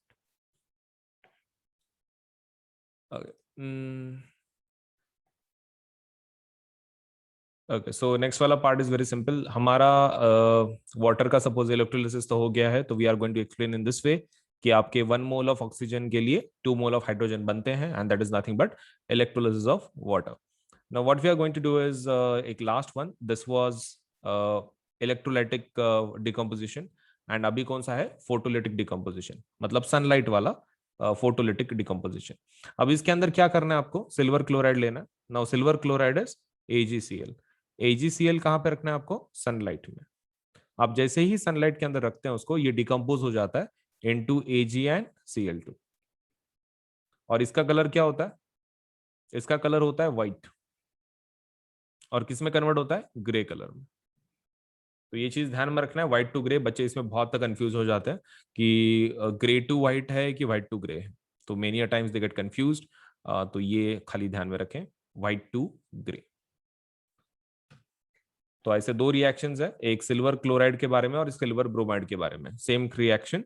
एंड कहां पर यूज होता है बाय द वे ये chemical, these are used in black and white photography. तो ब्लैक एंड व्हाइट फोटोग्राफी में भी इसका इस्तेमाल होता है। Okay, so it is not compulsory to use distilled water here, but it is preferable as distilled water मतलब purest form है, उसमें कोई दूसरा गंदगी कुछ impurities वगैरह नहीं होगा। so for that purpose we are saying कि आप लोग क्या यूज करो, आप you can use distilled water for this। अब हो गया ब्लैक एंड व्हाइट फोटोग्राफी वगैरह, that we have discussed. Endothermic reaction also we discussed. Now let us talk about displacement reaction. ये अमोनियम क्लोराइड का आपको खाली रिएक्शन है, barium hydroxide and ammonium chloride का। तो आपको खाली पूछ रहे कि ये रिएक्शन कैसा होगा। हाँ, तो ये ऑलरेडी आपको आंसर है आपके पास, so that means you can just write it down. Displacement reaction के बारे में बता देता है। अब डिस्प्लेसमेंट रिएक्शन के अंदर, बाय द वे, इसका आंसर क्या है, ammonium chloride and barium hydroxide, is it exothermic और एंडोथर्मिक? चैट सेक्शन में प्लीज राइट डाउन। आपको बताया गया था ये पढ़ाते वक्त कि ये किस प्रकार की रिएक्शन है, whether it is endothermic whether it is exothermic. Obviously endothermic है, ठंडा लगता है, काफी ठंडा लगता है। Now let us talk about displacement reaction. Displacement reaction सबसे पहला, इसका दूसरा नाम क्या है, it is also called as single displacement reaction. इसका दूसरा नाम क्या है, सिंगल डिस्प्लेसमेंट रिएक्शन। और ये रिएक्शन का कोई लॉजिक है, कोई सम रीजन? यस, ये डिस्प्लेसमेंट रिएक्शन काम करने के लिए इट शुड बी, ये जनरली रिएक्शन है between metal and metallic salt, मतलब इसके अंदर रिएक्टिविटी काफी इंपॉर्टेंट है। जो भी ज्यादा रिएक्टिव है वो डिस्प्लेस करता है। तो इसके अंदर एक सिंपल लॉजिक ये है, displacement reaction works because a metal has, suppose let's say a certain metal has more reactivity than other metal, तो वो डिस्प्लेस करता है। जैसे कि फॉर एग्जांपल हमारा आयन को ले लो, कॉपर सल्फेट ले लो सॉल्यूशन, ये आपको हमेशा एक्वियस फॉर्म में लेना है। मतलब जो मेटल सॉल्ट है that has to be taken in aqueous form, और मेटल मेटल को आपको लेना है सॉलिड फॉर्म में। ओके, तो सॉलिड फॉर्म में मेटल लो, मेटल सॉल्ट को आपको एक्वियस फॉर्म में लेना है। कॉप आयन यहाँ पर कॉपर से ज्यादा रिएक्टिव है, आयन चला जाएगा आपके कॉपर के जगह पे, तो दैट वुड बी FeSO4, और आपका ये जो कॉपर है वो बाहर निकल जाएगा। Now this will become aqueous और ये सॉलिड। तो ये चीज आपको ध्यान में रखना है कि metal plus metal salt creates again a salt, and फिर एक मेटल आपका बाहर निकलता है। तो यहाँ पर जो कलर है आपके कॉपर सल्फेट का वो क्या हो जाएगा, फेंट हो जाएगा। जो ओरिजिनल कलर है वो क्या हो जाएगा, फेंट हो जाएगा। And what's the reason, displacement, basically reactivity ज्यादा थी। नाउ मेन क्वेश्चन, आपको एग्जाम में आपको पूछ सकते हैं कि आयन नेल का कलर किस में से किस में कन्वर्ट हुआ। तो आयन नेल का ओरिजिनल कलर क्या होता है, ग्रे, ठीक है, डार्क ग्रे या फिर एश ग्रे काइंड ऑफ कलर होता है आपके नेल्स का, आयन नेल्स का। और वो उसका कलर कैसे हो जाता है, ब्राउनिश हो जाता है। तो ये चीज ध्यान में रखें, ब्राउन क्यों होता है, क्योंकि उसके ऊपर किसका लेयर चढ़ता है, कॉपर का लेयर चढ़ता है, तो basically becomes brown. Now let us talk about another one, that is ZnCuSO4। Again ZnCu का जगह लेता है, as Zn is more reactive than copper, and यहाँ पर आपका lead is more reactive than copper. Okay, so this reaction works only because उसकी reactivity ज्यादा है। अब इसके लिए मैंने तुमको ये तो याद करा के लिया है रिएक्टिविटी सीरीज, तो I hope you remember it, that is प्यारा सुप्रीम कोर्ट, माजल एंड हाई कोर्ट मैसेज। आपको पूरी तरीके से याद करा के लिया हुआ है, एंड आई होप आपने वो सभी एलिमेंट्स के नाम याद रखे हुए सिक्वेंशियली। चलिए आगे बढ़ते हैं। Now it is a double displacement reaction. Now double displacement reaction because of what, सबसे पहला, इसको दूसरा नाम क्या है, it is also called as precipitate reaction. इसका दूसरा नाम क्या है, it is also called as precipitate reaction. क्यों, क्योंकि इसके अंदर क्या बनता है, प्रेसिपिटेट बनता है। अब इसके अंदर पहला जो रिएक्शन है वो किसके बारे में है, sodium sulphate and barium chloride. Okay ठीक है, अगर sodium sulphate and barium chloride है, sodium sulphate and barium chloride, तो क्या बनता है, आपका जो Na है वो प्लस होता है, और ये माइनस, ये प्लस, ये माइनस, तो ये प्लस किसके साथ जाएगा, माइनस के साथ, और क्या बनाएगा, NaCl। और ये Ba किसके साथ जाएगा, SO4 के साथ, दोनों का वैलेंसी 2 है, तो वो क्या बनाएंगे, बेरियम सल्फेट। अब ये तो घर का नमक है, ये दोनों एक्वियस फॉर्म में लिखते हैं। That is also one of the necessary conditions कि आपका डबल डिस्प्लेसमेंट में क्या जरूरत है, एक्वियस सॉल्यूशन में होना चाहिए, एक्वियस स्टेट में आपके सॉल्ट्स होने चाहिए, उसके सिवा ये रिएक्शन नहीं होगी। नाउ BaCl2 बन गया। अब यहां पर ये एक्वियस है और बेरियम सल्फेट कैसा आपका सॉलिड है। Now this solid is in which colour, white colour, ये व्हाइट कलर, कलर चेंज होता है ना, तो obviously this is white colour के इसमें। नाउ व्हाट कॉजेज दिस, ये क्यों होता है, ठीक है, तो as as I told you, this happens because of exchange of ions between the reactants, exchange of ions between the reactants होता है। और आपको अगर ऐसा पूछा कि सिंगल डिस्प्लेसमेंट क्यों होता है, तो आपको क्या बोलना है, single displacement reaction occurs because one metal is more reactive then other metal, so that is your reason, one metal is more reactive than another metal, and that too from its salt। तो ये चीज आपको ध्यान में रखनी है for combination and sorry displacement and double displacement. बाकी इसका कलर तो आपको ऑलरेडी पता है, which colour is formed as precipitate is yellow colour, lead nitrate and potassium iodide है ना वो एक्टिविटी 1.2। हाँ, तो उसका कलर आपने को ऑलरेडी पता है, हमने देखा है स्टार्टिंग में, yellow. Balance chemical equation we already written. Is this a double displacement reaction, yes, double displacement reaction है वो।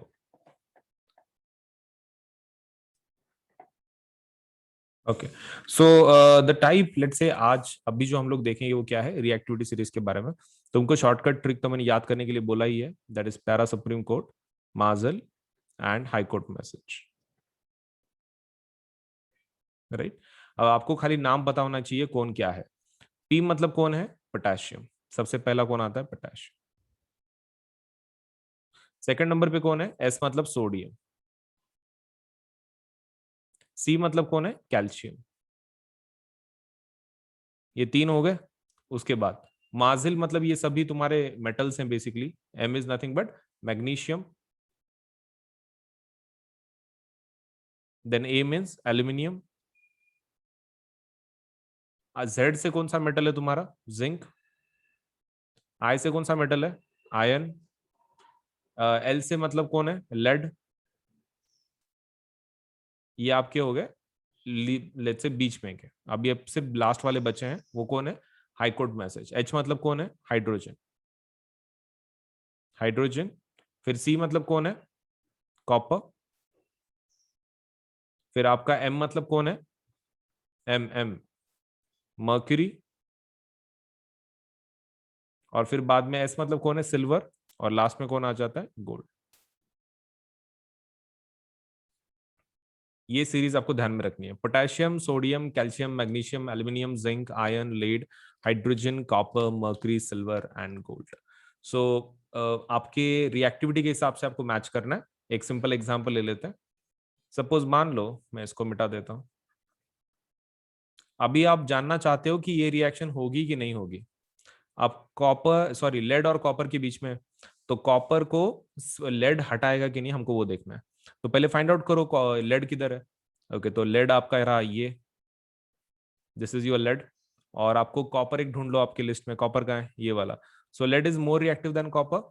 Lead is more reactive than copper, so definitely lead will displace तुम्हारा कॉपर। तो पीबी किसकी जगह पे आ जाएगा? CU की जगह पे, और सीयू बाहर निकल जाएगा। तो that is your reactivity series. इसको याद कर लेना है। अगर आपसे अभी याद नहीं होता है तो कोई दिक्कत नहीं, you can also memorise this in third, जो आपका चैप्टर है उसके अंदर भी आप उसको याद कर सकते हैं। That is also fine. लेकिन तब तक के लिए याद कर लो, क्यों उसको छोड़ देना।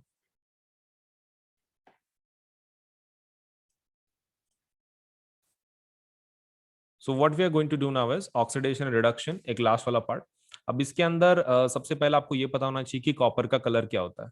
तो कॉपर का कलर क्या होता है? Brown. Original colour is brown. Copper का जो पाउडर है तो उसका बेसिकली कलर क्या होता है? ब्राउन होता है।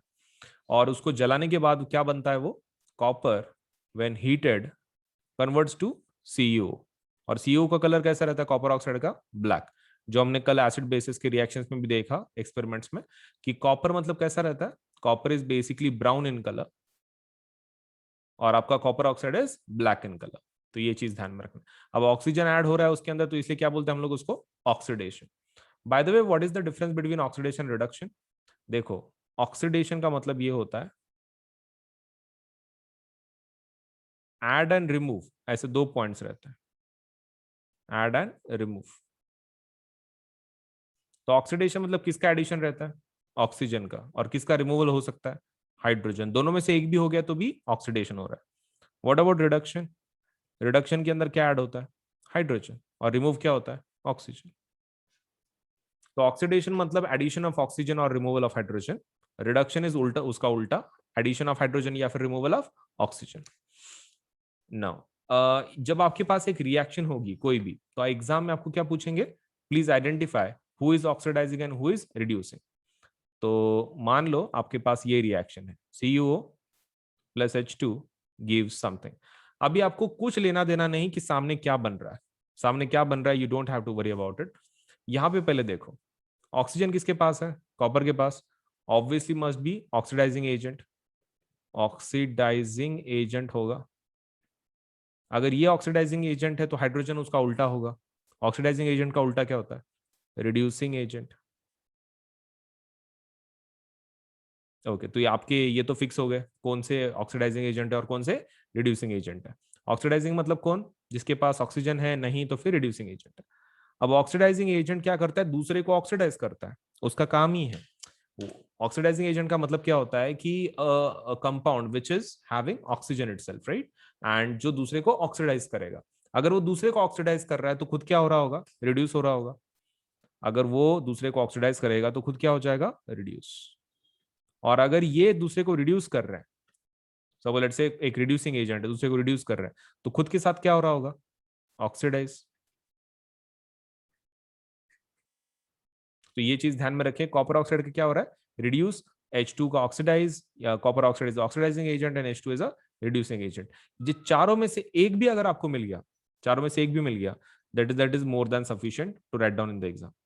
आइडेंटिफाई करने के लिए आएगा, आपको रिएक्शन देंगे, आपको पूछेंगे please identify oxidising agent, reducing agent, reduction किसका हो रहा है और ऑक्सीडेशन किसका हो रहा है। Now these reactions are called as redox reaction, अपने हिसाब से these are called as redox reaction. कुछ एग्जांपल्स है उसके, जैसे कि ZnO plus carbon gives Zn plus CO। अब यहां पर हम लोग आइडेंटिफाई करेंगे कि कौन क्या है। चलिए बताइए, ZnO ऑक्सीडाइजिंग एजेंट है कि रिड्यूसिंग एजेंट है? उसका ऑक्सीजन गायब हो रहा है, you can see in the second step. ZnO क्या लगता है, OA की RA, oxidising agent reducing agent? OA की RA चैट बॉक्स में लिखो।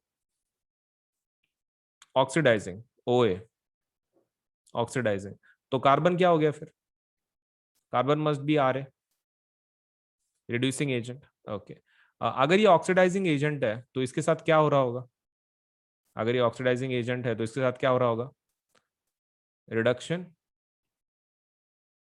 और अगर ये रिड्यूसिंग एजेंट है तो उसके साथ क्या हो रहा होगा, ऑक्सीडेशन। ओके, उल्टा लिख देना है, बस उल्टा लिख देना उसका, वेरी सिंपल। चलिए अभी वैसे ही MnO2 का प्लीज आइडेंटिफाई करके दीजिए। MnO2, MnO2 क्या है, OA MnO2 OA OA, तो HCl हो गया, फिर HCl हो गया, उल्टा कर लो उसको। ये अगर ऑक्सीडाइजिंग है, ऑक्सीडाइजिंग एजेंट है, तो इसके साथ क्या हो रहा होगा, रिडक्शन, ऑब्वियसली रिडक्शन हो रहा होगा उसके साथ। और अगर रिड्यूसिंग एजेंट है तो क्या हो रहा होगा, ऑक्सीडेशन।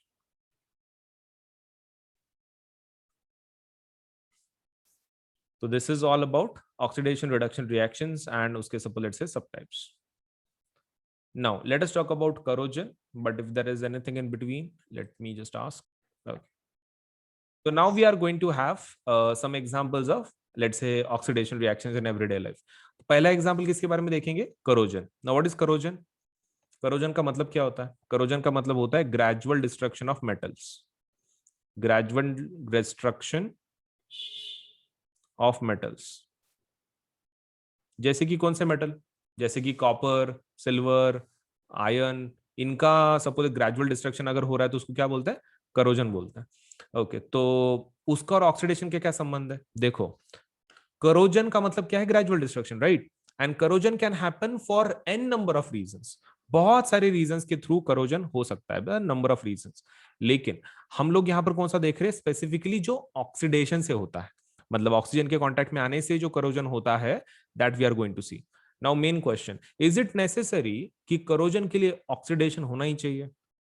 नहीं, आप एक पर्टिकुलर फॉर्म देख रहे हो, आयन का जो ऑक्सीडेशन है ना, दैट इज बेसिकली करोजन। तो देखते हैं कि इसके अंदर होता क्या है। तो आपका डेफिनेशन क्या है, when a metal is attacked by substances around it such as moisture and acids, it is said to corrode and the process is called as corrosion. और आपको कलर ध्यान में रखने सिर्फ यहाँ पे, क्योंकि आयन के लिए स्पेशल वर्ड है, वो क्या है, रस्टिंग। ओके ठीक है, आयन के लिए स्पेशल वर्ड है करोजन का, that is called as rusting of iron. अब आपके तीन कलर कौन से होंगे आफ्टर करोजन, आयन तो आपको पता है रेडिश ब्राउन में हो जाता है, आयन का कलर क्या रहता है, रेडिश ब्राउन। ओके, तो दिस वाज फिक्स्ड। दूसरा कोई कलर है और, हाँ सिल्वर, सिल्वर का कलर क्या हो रहा है, black. Any another colour, let's say कि जो अपीयर हो रहा है कॉपर के ऊपर, ग्रीन कलर। सो ये एग्जांपल्स हैं। अब नीचे तुमको पूछेंगे कि भाई आयन का स्टडी इतना इंपॉर्टेंट क्यों है, या फिर हम लोग उसका करोजन हो रहा है तो देख भी क्यों रहे हैं। तो आपको क्या लिखना है, we are studying corrosion of iron, the reason being many of the materials या फिर industrial revolution has, let's say, progress हुआ है बिकॉज ऑफ आयन का डिस्कवरी का वजह से। सो एंड ऊपर से मेंटेनेंस के लिए काफी खर्चा करना पड़ता है आयन के, तो because of that we study corrosion so that we can have scientific solution to these real life problems. ये रियल लाइफ प्रॉब्लम्स के लिए साइंटिफिक कुछ एक सोल्यूशन हो, इसके लिए हम लोग क्या कर रहे हैं, करोजन का स्टडी कर रहे हैं। Now let us talk about rancidity. Rancidity क्या है, रैंसिडिटी मतलब जब आपका खाना, आप और जो आपका खाना है उसका क्या चेंज हो जाता है, taste and smell. Okay, ठीक है. So what is rancidity? When smell and taste change of the food. उसको क्या बोलते हैं? रैंसिडिटी बोलते हैं. मतलब जहां पर आपका स्मेल एंड टेस्ट चेंज हो गया खाने वाला. अब ये क्यों होता है? वो रीजन ये है कि आपके खाने के अंदर क्या रहता है? Fats and oils.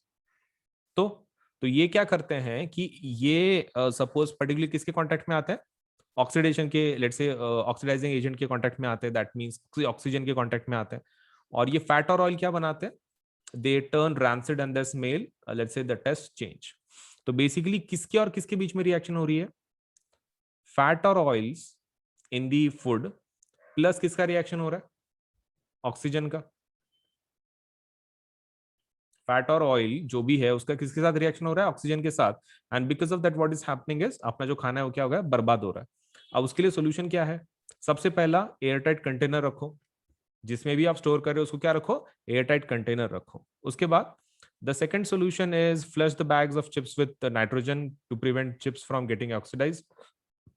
Another way is, एक तो आप एयर टाइट कंटेनर यूज करो, या फिर आप एक ऐसा बैग यूज करो जिसमें आप फ्लश कर रहे हो नाइट्रोजन के गैसेस को, या फिर third thing antioxidants. So there are three solutions: antioxidants, then containers आपके सेकंड नंबर के, और आपके चिप्स. आप क्या करना है? बैग को फ्लश करना है विद नाइट्रोजन. तो ये हमारे 3 पॉइंट्स है. So let us me ask about this. Okay, so plus के और आइकॉनिक के रेट्स कैसे हैं? Let me just tell you. देखो, हमारे पास दो टाइप के सब्सक्रिप्शन है. अगर आप क्लास 9 के लिए है तो क्लास 9 के सब्सक्रिप्शन ये रहे. ठीक है, 1 मिनट. अगर आप क्लास 9th में से है तो क्लास 9 के लिए ये दो सब्सक्रिप्शन है. अगर आप क्लास अगर आप क्लास 10th के लिए है तो ये दो सब्सक्रिप्शन है. देखो, दिस इज फॉर प्लस. ये प्लस का सब्सक्रिप्शन का रेट है, और ये आइकॉनिक का रेट है. ये प्लस का है ये साइड, और ये आइकॉनिक का है. मतलब मैंने यहाँ पे कैसे किया है कि क्लास 9 का प्लस के रेट्स, क्लास 9 के आइकॉनिक के रेट्स, क्लास 10 के प्लस के रेट्स एंड क्लास 10 के आइकॉनिक के रेट्स, ऐसे अलग अलग मैंने उसको कैटेगराइज किया. अभी देखो, इसमें का जो रेट सिस्टम है, इट्स समथिंग लाइक दिस. आप जितना बड़ा लोगे, से जितने ज्यादा महीनों का आप सब्सक्रिप्शन लोगे उतना आपको सस्ता मिलेगा. जैसे कि मान लीजिए यहाँ पे 13 महीने का कितना आ रहा है, सपोज लेट से 6 महीने का आपको 10,000 पड़ रहा है, राइट. 12 महीने का देख लो कितना आ रहा है, 15,000. अगर आप 6 महीने के हिसाब से दो बार लेते तो कितना होता? 10 + 10 20,000. तो 12 महीने का 20,000 हो जाता. लेकिन 12 महीने का एक आप डायरेक्टली लेते हैं तो कितना गिर रहा है? 15,000. तो देखो, आप जितना बड़ा लोगे उतना अच्छा. जैसे कि मान लो आप मेरे हिसाब से तो भी class 9th, class 10th, 11th and 12th चारों साल का एक साथ ले लो. बहुत इजीली आपको, लेकिन सस्ते में पड़ जाएगा. That is 48 months. तो 48 मंथ्स का डायरेक्टली ले लो तो that is going to cost you 40,000. ठीक है, 40,000 आपको पड़ जाएगा. Let's say the rate if you apply for 48 months. वैसे ही आइकॉनिक अगर आप 48 मंथ्स का लेना चाहते हो तो 48 मंथ्स के लिए आइकॉनिक का रेट कितना है? 83,000. अब 83,000 इतना ज्यादा क्यों है प्लस के कंपैरिजन में? क्योंकि इसके फीचर्स वैसे हैं ना. आपको एक पर्सनल एक टीचर है कि जो आपके ऊपर ध्यान रख रहा है, इंडिविजुअल सपोर्ट है, 360 डिग्री सपोर्ट है. सो बिकॉज ऑफ दैट इसका जो रेट है प्लस से थोड़ा सा डबल है एंड थोड़ा सा अमाउंट ज्यादा है. तो depending on your economic capacity, इधर you can go for 48 months of 40,000 या फिर 48 मंथ्स ऑफ 83,000. आप दोनों में से एक प्लान के लिए जाओ, क्योंकि जितना बड़ा लोगे उतना अच्छा रहेगा आपके लिए, क्योंकि उतना सस्ता पड़ता है ना. बार बार उतना खर्चा करने में क्या मतलब है? So I think you should go for इधर 48 मंथ्स ऑफ प्लस और इधर 48 मंथ्स ऑफ आइकॉनिक. तो 40,000 या फिर 83,000. अगर आप क्लास 10th के स्टूडेंट है तो आप एक काम कर सकते हैं. आप 36 महीने का ले सकते हैं. 36 मतलब 3 साल हो जाते हैं. That is 10th 11th 12th. 36 महीने का जो प्लस का रेट है दैट इज 32,000. कितना है? 32,000. तो you should go for this package 32,000. And अगर आप आइकॉनिक में जाना चाहते हैं तो द रेट इज 66,000. तो देखो, देर आर टू रेट्स. 36 महीने का 10वीं का जो सब्सक्रिप्शन है वो कितना जा रहा है? That is 32,000. एंड अगर 36 महीने की अगर आप आइकॉनिक की बात कर रहे हैं सो दैट इज 66,000. सो दोनों में से एक सपोज लेट्स से प्लान के लिए जरूर अप्लाई करो, क्योंकि कैसा है कि आप जितना बड़ा लोगे, मैं अगेन बोल रहा हूँ, उतना आपको सस्ता गिरेगा. एंड ऊपर से ये जो दोनों प्लान है ना, प्लस आइकॉनिक 9th का या फिर 10th का, इसके ऊपर 10% ऑफ है. 10% क्या है? ऑफ है. 10% डिस्काउंट है. सो उसके लिए क्या करना पड़ता है? आपको कोड इस्तेमाल करना पड़ता है. अब कौन सा कोड? तो आप ये कोड ध्यान में रखना, that is AS Live 10, Ajinkya Solanke LIVE 10। अब ये कोड कहाँ पे लिखना है आपको, देखो आप सबसे पहले ऊपर टैप करोगे कि भाई आपको प्लस चाहिए कि आइकॉनिक चाहिए, राइट। मान लो आपने आइकॉनिक ले लिया, ठीक है, आइकॉनिक ले लिया और 48 मंथ्स का आप ले रहे हो, तो 48 मंथ्स को आपको क्या करना है, आइकॉनिक लेना है। नीचे पेमेंट का बटन होगा यहाँ पर, तो ये पेमेंट का बटन पे क्लिक नहीं करना है, उसके लेफ्ट हैंड साइड पे आपको एक कोड पूछा जाएगा, ठीक है, मतलब do you have a code वगैरह पूछा, आपको इसको टैप करना है सबसे पहले। आइकॉनिक को कर लिया, that is first step. Second step क्या है, इस कोड को आप ये कर लो, टैप कर लो, कोड के अंदर ये लिख देना है AS Live 10, आप कोड लिख दिए AS Live 10। फिर आप सपोज लेटर से वो प्लान को ले सकते हैं 48 मंथ्स का। आप जैसे ही कोड अप्लाई करते हैं ना, आपकी जो अमाउंट है ना आपको जो दिख रही है पेज के ऊपर, वो 10% कम होकर आपको दिखाई जाएगी, ठीक है। तो पेमेंट के बाद डिस्काउंट अप्लाई नहीं करना है, पेमेंट के पहले डिस्काउंट अप्लाई करना है। तो यहाँ पर कोड लिख देना है AS Live 10 Ajinkya Solanke LIVE 10, ASLIVE 10, और उसमें स्पेस नहीं देना है, ठीक है, it should be continuous. ASLIVE 10 continuation में लिखना है। आप ये कोड पे टैप कर दो, ये कोड लिख दो, आप उसको डन कर दो, तो इमीडिएटली आपका 10% कम होकर आपको अमाउंट दिखाई जाएगी। फिर आप प्लान को ले लो 48 मंथ्स को, और आप पेमेंट कर सकते हैं फिर इसके बाद। And payment can be done in both things, मतलब लाइक पेमेंट आप किसी भी फॉर्मेट में कर सकते हो, net banking, debit card, credit card, that is not a problem. And more over आप इसको पार्ट्स में भी पे कर सकते हैं, मतलब पार्ट्स में पे करने की फैसिलिटी भी है EMI की जैसे। तो आपको वो पेमेंट का बटन दबाने के बाद आपको बहुत सारे ऑप्शन मिलेंगे, तो उसमें पेमेंट बाय पार्ट्स आप वो ऑप्शन भी ले सकते हैं, ठीक है। So that facility is also there. अगर मतलब एकदम से इतनी अमाउंट आप पे नहीं कर सकते, तो आप उसको पार्ट्स में भी पे कर सकते हैं, दैट्स अप टू यू, आपको कैसे पे करना है। बट बड़े प्लान के लिए जाओ ताकि आपको वो सस्ता मिले, right. So that is the most important part. And code को नहीं भूलना है कि आपको कोड कौन सा यूज करना है, AS Live 10 for 10% discount. 10% discount के लिए आपको डेफिनेटली यूज करना है दी code, that is AS Live 10 Ajinkya Solanke ASLIVE 10। तो 10% डिस्काउंट जरूर ले लें, सस्ता बना दे अपने प्लान को, all you to do is use this code, ठीक है। तो कहीं लिख लो और जरूर अप्लाई करो आज ही, ताकि आपको सभी फीचर्स एक ही प्लेटफॉर्म पे सब कुछ मिल सके, राइट। सो वीडियो को लाइक करना है, चैनल सब्सक्राइब करना है, बेल आइकन जरूर दबाना है, उतना तो काम कर ही देना है, ठीक है। चलिए देन, ओके। तो हमारे पास देखो दो टाइप के सब्सक्रिप्शन है, एक होता है प्लस सब्सक्रिप्शन, एक होता है आइकॉनिक सब्सक्रिप्शन, ठीक है। So this is the basic plan to get started, this is our basic plan. और आइकॉनिक मतलब क्या है, तुम ऐसा समझ सकते हो, प्लस का advanced version is iconic, plus का advance version is iconic. So you can take your CBSE preparation to the next level with personal mentor. इसमें एक सबसे बेस्ट फीचर क्या है, आइकॉनिक में आपको एक पर्सनल मेंटोर असाइन किया जाता है, that is the best thing you are going to get in iconic subscription. तो ये आपके ऊपर है whether you want to go for plus subscription, आप प्लस के लिए जाना चाहते हैं या फिर आइकॉनिक के लिए जाना चाहते हैं, दैट इज स्टार। तो आपके ऊपर है, right. This is one of our basic plans, and इसको आइकॉनिक हम लोग क्या बोलते हैं, 360 डिग्री सपोर्ट। तो दिस इज 360 डिग्री सपोर्ट, मतलब लाइक आपको एक कंप्लीट सपोर्ट मिल जाता है हमारी तरफ से, एक मेंटोर भी असाइन किया जाता है फॉर योर एंटायर स्टडी।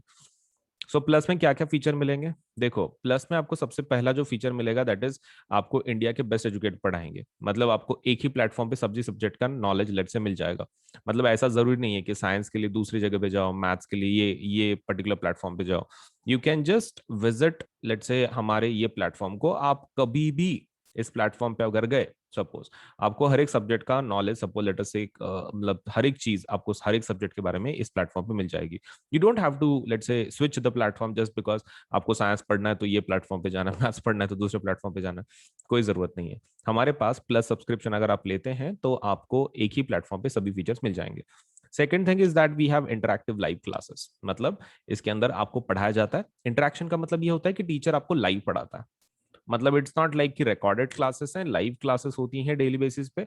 तो जिसकी वजह से आप टीचर के साथ इंटरेक्ट कर सकते हैं, अगर आपको कोई चीज डिफिकल्ट जा रही है, आपको नहीं आ रही है, तो यू कैन लेट से आप इंटरेक्ट कर सकते हैं टीचर्स के साथ, and you can get your let say जो भी प्रॉब्लम्स है, कोई टॉपिक्स है, समझ के ले सकते हैं इन अ बेटर वे। तो इंटरेक्टिव लाइव क्लासेस का वही फायदा है कि आपको एजुकेटर से प्रॉपरली लेट से एक प्रॉपर अंडरस्टैंडिंग के साथ लेट से आपको एक टॉपिक समझ में आ सकता है, मतलब weather it is about doubt या फिर weather it is about let's say explanation part, आपको बहुत ही क्लियर तरीके से आपको समझ में आएगा विद लेट अस से the teachers of the plus subscription. अब बात करते हैं लाइव टेस्ट एंड क्विजेस।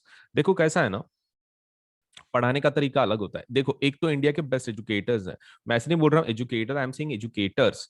क्यों? इसका फायदा क्या है? देखो कैसा होता है, जब आप लोकल ट्यूशन कुछ लगाते हो तो आपको एक पर्टिकुलर सब्जेक्ट के लिए सपोज एक टीचर होता है, राइट? साइंस के लिए एक टीचर, मैथ्स के लिए एक टीचर।